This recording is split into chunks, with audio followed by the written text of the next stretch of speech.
Guys, welcome to my YouTube channel. നമ്മുടെ പുതിയൊരു വീഡിയോയിലേക്ക് സ്വാഗതം. ഇന്ന് നമ്മൾ ഹെയർ ഓയിലിൻ്റെ സെക്കൻഡ് പാർട്ടായിട്ടുള്ള വീഡിയോ ആണ് ചെയ്യുന്നത്. എണ്ണയ്ക്കുള്ള സാധനങ്ങൾ, അരയ്ക്കാനുള്ള നീരുകളെല്ലാം തയ്യാറാക്കാനുള്ളതാണ്. അസിസ്റ്റൻ്റായിട്ട് പൊന്നുതാ ഇവിടെ ഇരിപ്പുണ്ട്. രാഗി ചേച്ചി, അന്നൂസ്, അമ്മൂസ് എല്ലാവരും ഇവിടെ ഉണ്ട്.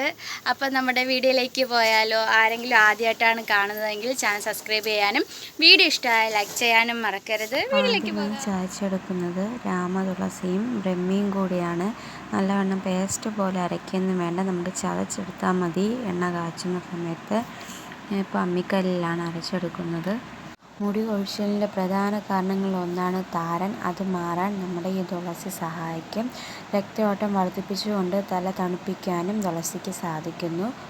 പിന്നെ എടുത്തിട്ടുള്ളത് കയ്യോന്നിയാണ്. കുടങ്ങളാണ്. നമ്മുടെ മുടി പൊട്ടിപ്പോകുന്നത്, മുടി തൊഴിച്ചിൽ, അങ്ങനത്തെ പ്രശ്നങ്ങളൊക്കെ മാറ്റുന്നു. നമുക്ക് ഇത്ര നീരാണ് ഇത്രയും നേരമായിട്ട് കിട്ടിയിട്ടുള്ളത്. അടുത്തത് ഉഴിഞ്ഞയാണ്. ഇത് അരച്ചെടുക്കുമ്പോൾ നീര് കിട്ടില്ല, ജെല്ല് പോലെ. നമ്മൾ ചെമ്പരത്തിയൊക്കെ അരച്ചെടുക്കില്ലേ, അതുപോലെയാണ് കിട്ടുന്നത്. നമുക്ക് കുഞ്ഞു കുഞ്ഞു ബേബി ഹെയറൊക്കെ പൊടിച്ച് വരാൻ അടിപൊളി ഐറ്റമാണ്.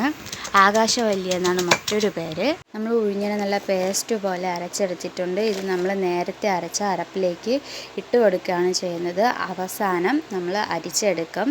ഇത് നമുക്ക് താളിയായിട്ട് ഉപയോഗിക്കാൻ കഴിയുന്നതാണ്. ഈ കാണുന്നതാണ് മൂടില്ലാ താളി. നമ്മുടെ ഹെയർ ഓയിലിൽ ഉപയോഗിക്കുന്ന മറ്റൊരു ഔഷധ സസ്യമാണ്. എല്ലാ സീസണിലും നമുക്ക് കിട്ടില്ല. കിട്ടുന്ന സമയത്ത് നമ്മുടെ ഹെയർ ഓയിൽ ഉണ്ടാക്കുമ്പോൾ ഇതും നമ്മൾ ചേർക്കും. ചതച്ചതിൻ്റെ നീരെടുത്ത് ചേർക്കും. നമ്മുടെ മുടി വളർച്ചയെ സ്പീഡപ്പ് ചെയ്യാൻ ഇത് സഹായിക്കും. അടുത്തത് ആര്യവേപ്പിലയാണ്. മുടിയിഴകളുടെ വേരുകൾ മുതൽ മുഴുവൻ ഭാഗവും തിളക്കമുള്ളതാക്കാൻ വേപ്പില ഉപയോഗിക്കുന്നത് വഴി സാധിക്കും. താരൻ മാറ്റാനും അഗ്രഭാഗം പിളരുന്നതൊക്കെ മാറ്റാൻ സാധിക്കും.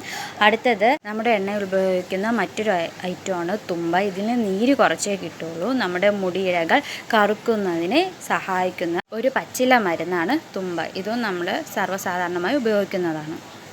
അടുത്തത് കീഴാർനെല്ലിയാണ്. നമ്മുടെ ഹെയർ ഗ്രോത്തിനെ നല്ലവണ്ണം പ്രൊമോട്ട് ചെയ്യുന്ന ഒരു പച്ചില മരുന്നാണ്. കടയിൽ പോകാൻ പറ്റാത്ത സങ്കടത്തിരുന്ന് കരഞ്ഞിരിക്കുകയാണ്. വീഡിയോയിലൊക്കെ പറഞ്ഞുകൊണ്ട് അങ്ങനെ ചിരിക്കുന്നു. ഇതിനെയും ചവച്ചെടുക്കണം. ഒരു ലോഡ് നീരായി. ഇത് 5 ലിറ്റർ എണ്ണയുടെ അളവാണ് കേട്ടോ കാണിക്കുന്നത്. ഇനി ഇടിച്ച് വളക്കിയെടുക്കണം. ഒരു നേരം എല്ലാവരും പറയും എളുപ്പമാണെന്ന്. ഒരു എളുപ്പമില്ല, പാടുണ്ടെന്ന്. മെനക്കിടുന്നതൊക്കെ എൻ്റെ ബുദ്ധിമുട്ടറിയൂ. തലവേദന മാറുന്നതിനും കഷണ്ടിയിലേക്ക് മുടി വളരുന്നതിനും ഇത് നമ്മളെ സഹായിക്കുന്നു. പിന്നെ നമ്മൾ എടുത്തിരിക്കുന്നത് സീതാർ മുടിയാണ് ഈ ഇരുന്ന് അരയ്ക്കുന്നത്. പണ്ട് കാലത്ത് സ്ത്രീകൾ കേശവർദ്ധിനി പോലെ മുടി വളരാൻ വേണ്ടി എണ്ണ കാച്ചുന്ന സമയത്ത് ഉപയോഗിച്ചിരുന്നതാണ്. രാജേജി ചോദിക്കുകയാണ് എന്താണ് ഇതിൻ്റെ പേര് പറഞ്ഞില്ല എന്ന്. നമ്മൾ വീഡിയോ എടുത്ത സമയത്ത് പറഞ്ഞിട്ടുണ്ടായിരുന്നില്ല. പിന്നെ ഈ കാണുന്നത് മഞ്ഞ കയ്യൂന്നിയാണ്. വെള്ള കളറാണ് സാധാരണ ഉപയോഗിച്ചുകൊണ്ടിരുന്നത്. ഇന്ന് നമുക്ക് ധാരാളമായിട്ട് കിട്ടിയില്ല ഈ തവണ എണ്ണ കാച്ചിയ സമയത്ത്. അതിൻ്റെ നമ്മൾ വെള്ള കയ്യോന്നിയില്ലേ, ഭൃംഗരാജ് എന്ന് പറയുന്നത്, അതിൽ യെല്ലോ ഭൃംഗരാജാണ് ഈ കാണുന്നത്. സെയിം ബെനിഫിറ്റാണ്. മുടി കറുക്കുന്നതിനും മുടിയുടെ ഏകദേശ പ്രശ്നങ്ങളൊക്കെ മാറ്റുന്നതിനൊക്കെ നമ്മളെ സഹായിക്കുന്ന നല്ലൊരു പച്ചില മരുന്നാണിത്. അടുത്ത പച്ചില മരുന്ന് കറിവേപ്പിലയാണ്. നമ്മൾ ചതച്ചെടുക്കുന്നത്. ഈ കറിവേപ്പില മാത്രം എണ്ണ കാച്ചുന്നവരുണ്ട്. നമ്മളിപ്പോൾ കറക്റ്റ് 41 ഈ വീഡിയോയിൽ കാണിക്കാൻ പറ്റിയിട്ടില്ല. ഇപ്പോൾ തന്നെ നേരം വൈകി. ഈ പച്ചില മരുന്ന് ഉപയോഗിക്കുന്നതിലൂടെ പ്രീമച്വർ ഗ്രേയും മാറുന്നതിനും സഹായിക്കുന്നു. അരയ്ക്കണമൊക്കെ അറിയാവോ? അടിപൊളിയാണ്. അപ്പം ആരെങ്കിലും വിചാരിക്കും നിൻ്റെ അടുത്ത് ഞങ്ങൾ അറിയാം പറഞ്ഞാണ് പറഞ്ഞാൽ കേട്ടോ. ഒരു 10 രൂപയെങ്കിലും കയ്യിൽ നിന്ന് കിട്ടണ്ടേ? നമ്മൾ സ്വയമായിട്ട് അധ്വാനിച്ച് കഷ്ടപ്പാട് വരുന്ന പൈസയ്ക്ക് വാല്യൂ ഉള്ളൂ.